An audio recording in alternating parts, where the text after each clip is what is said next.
बहुत संयम से और जो शासन के आदेश थे उनका पालन करते हुए अपन ने जिस स्तर पर भी त्योहारों का आनंद ले सके उस लेवल पे लिया और संक्रमण का भी ध्यान रखा। उसके लिए आप सभी लोग बधाई के पात्र हैं। हमारे सहयोग के लिए हम आपको बहुत बहुत धन्यवाद देते हैं। इसके अलावा अभी नवदुर्गों को लेकर के राज्य शासन ने कुछ गाइडलाइन जारी की हैं।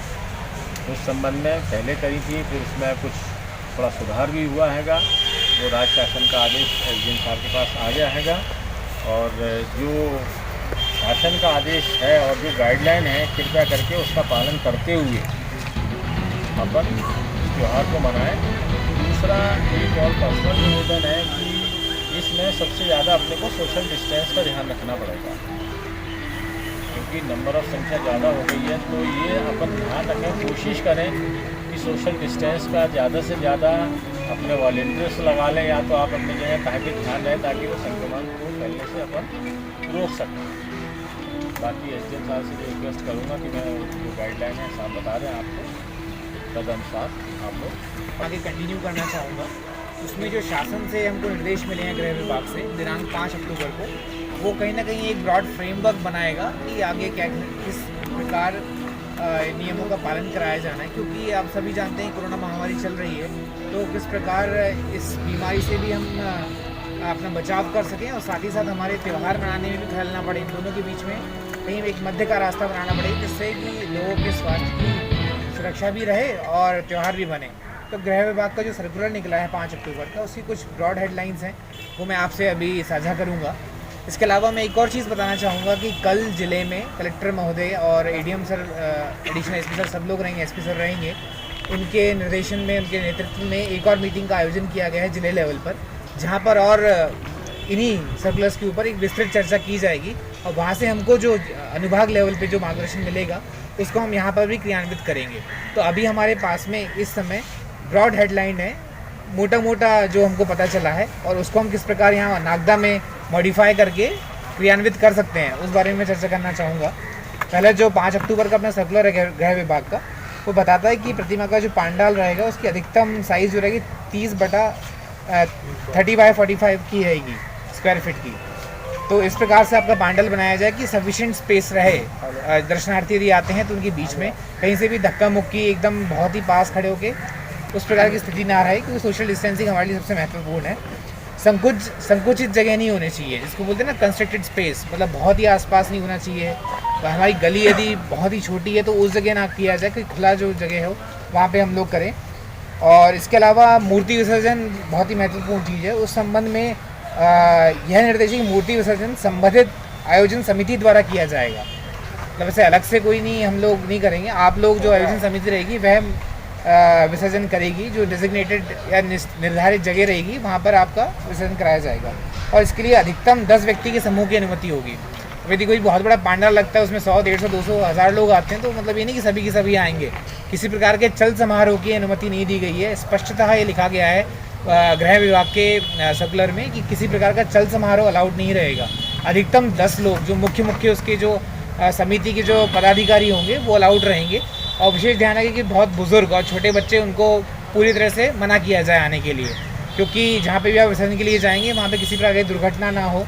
कोविड में भी हम जानते हैं कि बच्चे जो होते हैं 10 साल से कम के और 60 साल से ऊपर के जो हमारे सीनियर सिटीजन्स होते हैं, वह ज़्यादा एक्सपोज रहते हैं कोरोना वायरस के संक्रमण से, उनके लिए ज़्यादा डेडली रहता है। इसलिए उनसे भी मेरा यही रिक्वेस्ट रहेगा, पुलिस और प्रशासन की तरफ से यही रिक्वेस्ट रहेगा कि वो लोग विसर्जन में ना जाएं, और यदि वो पांडाल में भी पूजा के समय जाते हैं तो समुचित दूरी बना के रखें, क्योंकि हम नहीं चाहते कि किसी प्रकार का विघ्न इस बीमारी का पड़े त्यौहार के टाइम पे। इसके अलावा जैसे मैंने आपको पहले ही बताया, चल समारोह की किसी प्रकार की अनुमति नहीं दी जाएगी, चल समारोह अलाउड नहीं किया जाएगा। और रावण दहन के पूर्व परंपरागत, हालांकि रावण दहन की भी ज़्यादा गाइडलाइन आई नहीं है, फिर भी एक ब्रॉड पॉइंट दिया हुआ है कि श्री राम के चल समारोह का प्रतिमात्मक रूप से ही अनुमति दी जाएगी। कोई बहुत विशाल पूरे शहर में नहीं निकलेगा, जो हमारा ग्राउंड में जहाँ पे वो होता है वहीं के वहीं भगवान श्री राम की चल समारोह प्रतीकात्मक रूप से, मतलब कुल मिला के जो भी यदि ऐसी अपनी धारणा है, अपनी जो भी ट्रेडिशन है, और प्रतीकात्मक रूप में रहे। ऐसा ना हो कि बहुत ही बड़ा लेवल पे हम लोग चल समारोह निकाल रहे हैं पूरे शहर वगैरह में।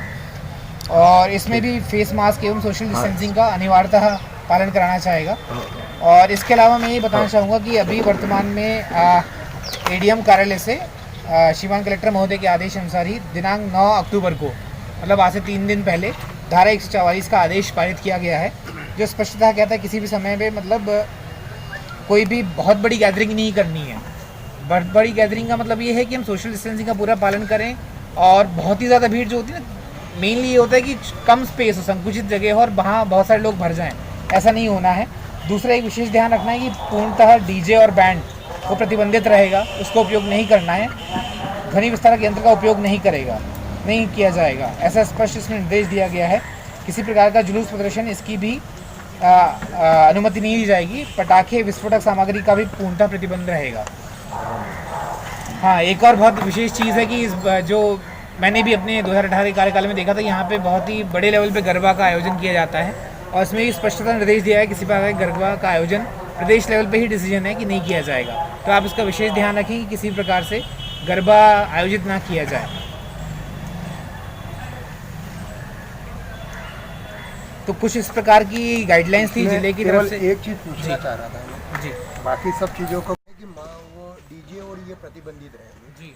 अब जहाँ माता जी बैठेंगे वहाँ भजन तो चलेंगे, मतलब कोई गरबे नहीं होंगे। अब वहाँ एकदम सुना तो रख ही नहीं सकते, तो केवल वो कि भजन चले ऐसी व्यवस्था तो गरबे में नवरात्रि की रहेगी। माता जी के काय पे करोगे आप? मतलब भजन भी चलाना है तो केवल माता जी बिठा दे तो वो तो संभव नहीं है। आरती के समय सब सही है। ये दो चीज रहती है। देखिए, इसमें हम देखो लोकल लेवल पे क्या कर सकते हैं, गाइडलाइन आप लोग सब जानते हैं। 10 बजे के बाद कोई बहुत बड़ा डीजे नहीं लगाते, लगा ही नहीं पाएंगे, कोई मतलब भी नहीं है।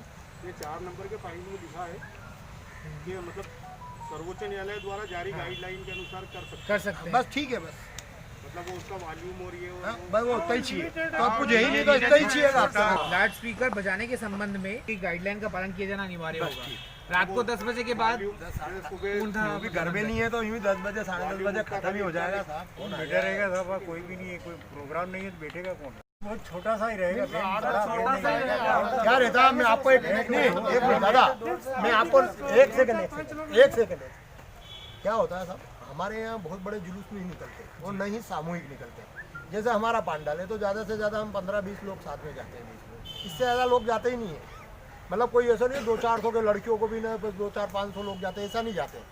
केवल ये रहता है कि उनको लाते भी ढोल और बैंड से हैं और विसर्जन भी माता जी का ढोल और बैंड से, बस इतना ही रहता है। और सीधे सीधे जाते हैं, कहीं कोई उसमें कोई बीच में रोकना नहीं, कहीं ये वो कुछ नहीं। वो पूरे नगर में घुमाना। यहाँ से जैसे ये चालू करेंगे तो एमजी रोड से निकले और सीधे वहाँ हमने चालू करा और सीधे वहाँ पूरे नगर में घुमाने वाला सिस्टम नहीं है यहाँ पे। और सब अलग अलग टाइम पे जाते हैं, एक टाइम किसी का एसडीएम साहब नहीं होना चाहिए कि वो लगे हुए हैं ये धूम नहीं, वो रहता ही नहीं है ना।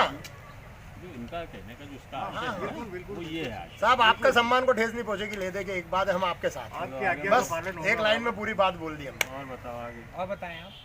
बस बाकी ठीक है।